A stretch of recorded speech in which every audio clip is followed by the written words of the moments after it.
সর্বশেষ আপডেট বাংলা সংবাদে সবাইকে স্বাগত। প্রথমেই সংবাদ শিরোনাম, পরে বিস্তারিত। নির্বাচন কবে জানালেন প্রেস সচিব।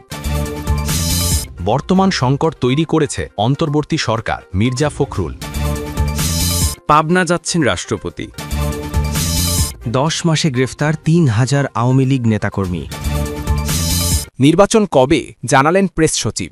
জাতীয় সংসদ নির্বাচন আগামী 15 ফেব্রুয়ারির আগেই হবে বলে জানিয়েছেন প্রধান উপদেষ্টার প্রেস সচিব শফিকুল আলম। তিনি বলেন, গণভোট ইস্যুতে প্রধান উপদেষ্টা সিদ্ধান্ত নেবেন। যে সিদ্ধান্ত নেওয়া হোক না কেন, নির্বাচন 15 ফেব্রুয়ারির আগেই হবে। শুক্রবার 30 অক্টোবর দুপুরে নোয়াখালী বিজ্ঞান ও প্রযুক্তি বিশ্ববিদ্যালয়ে জুলাই কন্যা ফাউন্ডেশন আয়োজিত একটি অনুষ্ঠানের সমাপনী ও পুরস্কার বিতরণ শেষে সাংবাদিকদের সঙ্গে আলাপকালে তিনি এসব কথা বলেন। শফিকুল আলম বলেন, বিভিন্ন রাজনৈতিক দল তাদের মতের কথা বলছে, আমরা এটাকে হুমকি হিসেবে দেখছি না। যেটা সবচেয়ে উত্তম, প্রধান উপদেষ্টা সেটাই করবেন। তিনি বলেন, স্বৈরাচারের পতন ও গণ অভ্যুত্থানে পুরুষ ও নারীরা একসঙ্গে রাজপথে কাঁধে কাঁধ মিলিয়ে কাজ করেছে। এখন আর নারীরা পিছিয়ে নেই, সব ক্ষেত্রেই তারা প্রতিনিধিত্ব করছে। আগামী 13 নভেম্বর আদালত শেখ হাসিনার বিচারের দিন জানাবেন বলেও জানিয়েছেন প্রেস সচিব। বর্তমান সংকট তৈরি করেছে অন্তর্বর্তী সরকার, মির্জা ফখরুল। বিএনপি মহাসচিব মির্জা ফখরুল ইসলাম আলমগীর বলেছেন, বর্তমান সংকট সৃষ্টি করেছে সরকার নিজেই। তারা যে কমিশন বা কমিটি গঠন করেছে, সেখানে গত 8-9 মাস ধরে নানা সংস্কার ও ঐক্যমত্যের বিষয়ে আলোচনা হয়েছে। তবে ঐক্যমত্য কমিশনের কয়েকটি বিষয়ে আমরা একমত হতে পারিনি। শুক্রবার 31 অক্টোবর জাতীয় প্রেস ক্লাব মিলনায়তনে জাতীয় সমাজতান্ত্রিক দল জাসদের সমরবের আলোচনা সভায় বক্তব্যকালে এসব কথা বলেন তিনি। মির্জা ফখরুল বলেন, আমরা নির্বাচনে অংশ নেব এবং আমাদের ইশত্তাহারে এসব বিষয় অন্তর্ভুক্ত করব। জনগণ যদি আমাদের ভোট দিয়ে সরকার গঠনের সুযোগ দেয়, তবে আমরা সেই বিষয়গুলো পুনরায় সামনে নিয়ে আসব এবং সংসদে পাশ করিয়ে দেশের পরিবর্তন ঘটাব। বিএনপি মহাসচিব বলেন, স্বাক্ষরিত জুলাই সনদ ও এর বাস্তবায়ন প্রক্রিয়ার মধ্যে বড় পার্থক্য রয়েছে। নোট অফ ডিসেন্ট না রেখে জনগণের সঙ্গে প্রতারণা করা হয়েছে। দেশের বর্তমান সংকটের জন্য দায়ী অন্তর্বর্তীকালীন সরকার ও ঐক্যমত্য কমিশন। মির্জা ফখরুল অভিযোগ করে বলেন, জাতীয় নির্বাচন বানচাল করার জন্য একটি মহল সক্রিয়ভাবে কাজ করছে। নির্বাচনের আগে গণভোট আয়োজনের কোনো সুযোগ নেই। মুক্তিযুদ্ধবিরোধী শক্তি জনগণকে বিভ্রান্ত করছে। তাদের নির্বাচনের বিরোধিতা না করার আহ্বান জানাই। এ সময় নাগরিক ঐক্যের সভাপতি মাহমুদুর রহমান মান্না, গণ অধিকার পরিষদের সভাপতি নুরুল হক নূর সহ আরও অনেকে বক্তব্য দেন।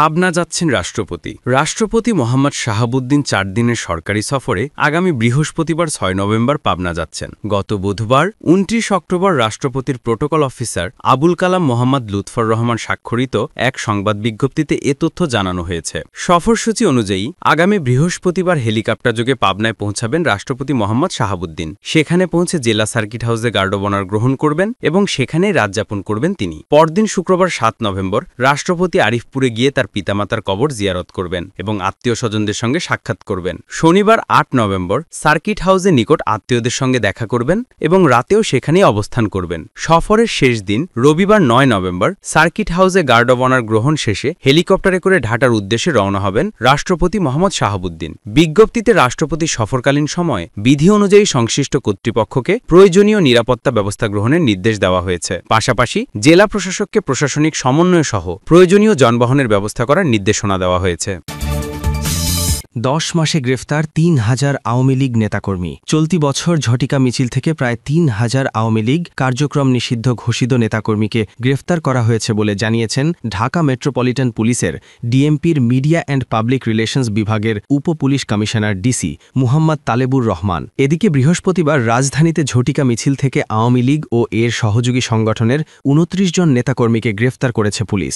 ঢাকা মেট্রোপলিটন পুলিশের ডিএমপির এক সংবাদ বিজ্ঞপ্তিতে এ তথ্য জানানো হয়েছে। শুক্রবার ডিএমপি জানায়, বৃহস্পতিবার রাজধানীর বিভিন্ন এলাকায় কার্যক্রম নিষিদ্ধ আওয়ামী লীগ ও এর সহযোগী সংগঠনের ঝটিকা মিছিল থেকে 29 জনকে গ্রেফতার করা হয়েছে। গ্রেফতারদের বিরুদ্ধে পরবর্তী আইনি ব্যবস্থা গ্রহণের প্রক্রিয়া চলছে। এদিকে রাজধানীর মোহাম্মদপুর এলাকায় অভিযান চালিয়ে এক শীর্ষ ছিনতাইকারীকে গ্রেফতার করেছে পুলিশ। স্থানীয়ভাবে পরিচিত এই যুবকের নাম পায়তারা শাহিন 25। অভিযানের সময় তার কাছ থেকে দেশে তৈরি একটি ধারালো অস্ত্র উদ্ধার করা হয়েছে। বৃহস্পতিবার রাতে রায়ের বাজার বাজার সাদেক খান কৃষি মার্কেটের সামনে অভিযান চালিয়ে শাহিনকে আটক করে মোহাম্মদপুর থানা পুলিশ। এ তথ্য নিশ্চিত করেছেন মোহাম্মদপুর থানার রায়ের বাজার পুলিশ ফাঁড়ির ইনচার্জ উপপরিদর্শক এসআই মোহাম্মদ নাজমুল হাসান। তিনি বলেন, গোপন সংবাদের ভিত্তিতে জানা যায় যে ছিনতাইয়ের উদ্দেশ্যে পায়তারা শাহিন সাদেক খান কৃষি মার্কেটের সামনে অবস্থান করছে। পরে পুলিশ দল সেখানে দ্রুত অভিযান চালিয়ে তাকে গ্রেফতার করে। তার কাছ থেকে দেশীয় ধারালো অস্ত্র উদ্ধার করা হয়। এসআই নাজমুল আরও জানান,